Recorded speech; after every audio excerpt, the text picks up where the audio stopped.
News Rangareddy జిల్లా మొయినాబాద్ లో దారుణం జరిగింది. 4 ఏళ్ల చిన్నారిపై కైలాష్ అనే కామాంధుడు లైంగిక దాడికి యత్నించాడు.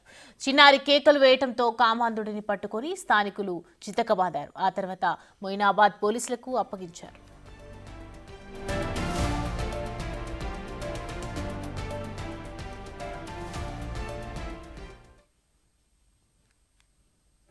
రంగారెడ్డి జిల్లా మొయినాబాద్ లో దారుణం జరిగింది. 4 ఏళ్ల చిన్నారిపై కైలాష్ అనే కామాంధుడు లైంగిక దాడికి యత్నించాడు. చిన్నారి కేకలు వేయటంతో కామాంధుడిని పట్టుకొని స్థానికులు చితకబాదారు. ఆ తర్వాత మొయినాబాద్ పోలీసులకు అప్పగించారు.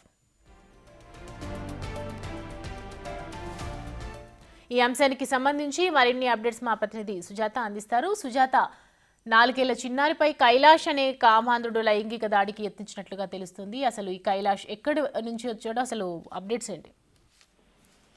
సౌమ్య, రంగారెడ్డి జిల్లా మొయినాబాద్ కు సంబంధించినటువంటి డేటాలో ఉంటున్నటువంటి కైలాష్ గత కొన్ని సంవత్సరాల నుంచి ఆ చిన్నారి ఉంటున్నటువంటి ప్రాంతంలోనే అక్కడే నివాసిస్తున్నట్టుగా కూడా తెలుస్తుంది. అయితే చిన్న ఎవరు లేనటువంటి టైంలో కైలాష్ 4 ఏళ్ల చిన్నారిపై సత్యాసర చేశాడు. ఆ నేపథ్యంలోనే స్థానికంగా ఉన్నటువంటి వాళ్ళంతా కూడా తనని చితకబాది పూర్తి చేసి తీసుకెళ్లారు. అయితే కైలాష్ అప్పుడప్పుడు ఆ పాప ఆడిస్తున్నట్టుగా కూడా తెలుస్తుంది. ఆ పాప చూస్తూ ఈ సంఘటనతో ఒక్కసారిగా ఆ ప్రాంతం అనుకుంటున్నా కూడా ఉలిక్కిపడ్డారు. ఎందుకంటే అక్కడ ఉన్నటువంటి ఆ చిన్నారికి సంబంధించినటువంటి తల్లిదండ్రులు ఇతర ప్రాంతం నుంచి వచ్చి బతుకులేరు ఈ మొయినాబాద్ ప్రాంతంలో నివాసం ఉంటూ పని చూసుకుంటున్నట్లుగా కూడా తెలుస్తుంది. అయితే కైలాష్ అనే వ్యక్తి కూడా స్థానికుడు కాదన్నట్టుగా కూడా పోలీసులు చెప్తున్నాడు.